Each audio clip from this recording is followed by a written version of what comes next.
جب ماہ صیام رمضان المبارک جلوہ گر ہوتا ہے، جنت کے 8 دروازے کھول دیے جاتے ہیں، جہنم کے دروازے بند کر دیے جاتے ہیں اور شیاطین جکڑ دیے جاتے ہیں۔ اللہ جل شانہ اس موسم رحمت میں خاص عنایات اپنے بندوں پہ فرماتا ہے۔ ایک نفل ادا کرنے سے فرض ادا کرنے کا ثواب ملتا ہے اور ایک فرض ادا کرنے سے 70 فرائض ادا کرنے کا ثواب ملتا ہے۔ اسی طرح راہ خدا میں 1 روپیہ دو گے تو 70 روپے خرچ کرنے کا ثواب ملے گا۔ اسی طرح باقی نیکیاں بھی جتنی بھی ہم کرتے ہیں، وہ ایک نیکی کریں گے تو 70 گنا اجر ماہ صیام میں ہمیں نصیب ہوتا ہے۔ اس لیے اہل ایمان کا یہ طریقہ ہے کہ وہ اس مہینے میں کثرت کے ساتھ تلاوت کرتے ہیں، کیونکہ ایک مرتبہ اگر قرآن مجید پڑھ لیا تو 70 مرتبہ قرآن مجید پڑھنے کا ثواب نصیب ہوا۔ ماہ صیام میں چونکہ شیطان بندھا ہوا ہوتا ہے، تو ہم اپنے آپ کو نیکی کی طرف اگر لانا چاہیں تو اتنی رکاوٹیں نہیں ہوتی جتنی عام دنوں میں ہوتی ہیں، لیکن اس کے باوجود بہت سارے لوگ ہیں جو رات کو بڑا پکا ارادہ کر کے سوتے ہیں کہ میں صبح وقت پہ اٹھوں گا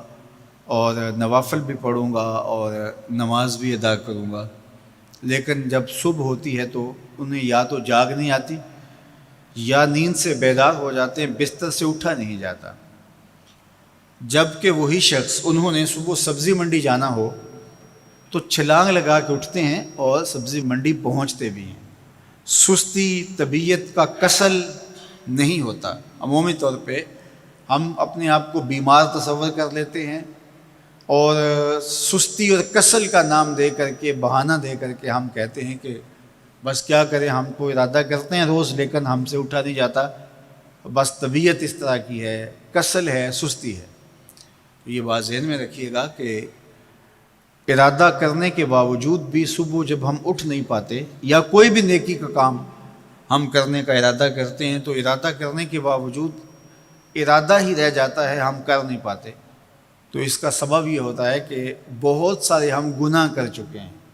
اور ان گناہوں کی وجہ سے ہم نیکی کی توفیق نہیں پاتے۔ حضرت حسن بصری رضی اللہ تعالی عنہ نے یہی وجہ اس کی بیان فرمائی ہے۔ تو اس کا بہترین طریقہ یہ ہے کہ توبہ کی جائے، اور توبہ بھی سچے دل سے کی جائے، رو رو کے اللہ سے گناہوں کی معافی مانگی جائے،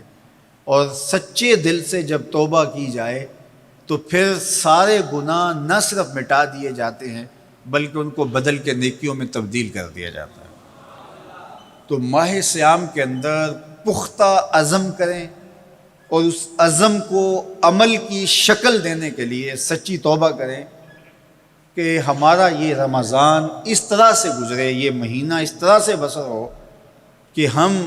اس مہینے میں اللہ تعالیٰ کی قربت حاصل کر لیں، ہم گناہوں سے پاک ہو جائیں اور ہم جو ثمرات ہیں، جو فوائد ہیں اس مہینے کے، وہ ہم سمیٹ سکیں۔ تو یہ وہ مہینہ ہے جس کے انتظار میں میرے اور آپ کے آقا و مولا اپنی آنکھیں لگائے ہوتے تھے اور دن گن گن کے وقت گزارتے تھے کہ ماہ صیام آ رہا ہے۔ تو اس مہینے کا عزت کے ساتھ، تکریم کے ساتھ، اعزاز کے ساتھ استقبال کرو اور اس کو پلکوں پہ بٹھاؤ، اس کو دل پہ بٹھاؤ۔ اس مہینے کی تکریم یہ ہے کہ اس میں ہر برا کام چھوڑ دیا جائے۔ اگر کوئی شخص برا کام نہیں چھوڑتا اور روزے رکھتا ہے تو میرے اور آپ کے آقا و مولا کا ایک فرمان سن لیجئے، من لم یدع قول الزور والعمل بہ فلیس للہ حاجۃ فی ان یدع طعامہ و شرابہ۔ فرمایا کہ جو جھوٹ اور برے کام نہیں چھوڑتا، اس کے بھوکا اور پیاسا رہنے کی اللہ کو کوئی ضرورت نہیں ہے۔ تو روزہ خوراک بچاؤ مہم نہیں ہے جو چلائی جاتی ہے، بلکہ یہ تزکیہ نفس کا موسم ہے، باطن کی صفائی کا موسم ہے، اور باطن کی صفائی نہیں ہوتی جب تک ہم کوشش کریں۔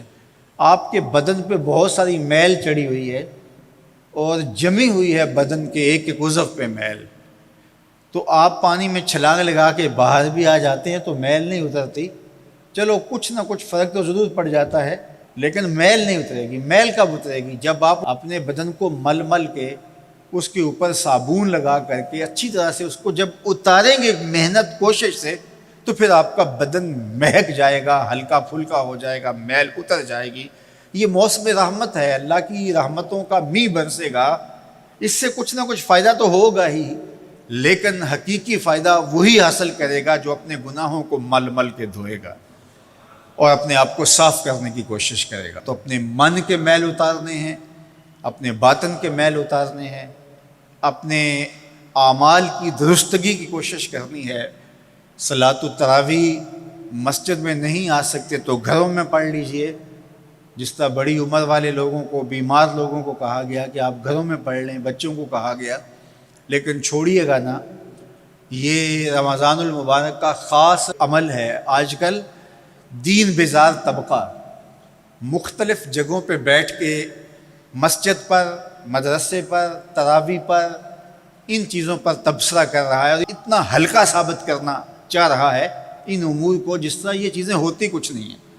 جبکہ ماہ صیام کے قیام پر میرے اور آپ کے آقا مولا نے بشارت دیتے ہوئے فرمایا، من قام رمضان ایمانا و احتسابا غفر لہ ما تقدم من ذنبہ، جس نے رمضان المبارک کی راتوں میں قیام کیا ایمان اور محاسبہ نفس کے ساتھ، اللہ اس کے پچھلے سارے گناہ معاف فرما دیتا ہے۔ تو یہ بہت بڑی دولت ہے، تو اس دولت کو ضرور سمیٹیے گا، ضرور حاصل کیجئے گا، من کی ستھرائی، عفت اور پاکیزگی کا ساماں کیجئے گا۔ اللہ آپ سب کو اپنی امان میں، اپنی حفاظتوں کے حصار میں رکھے۔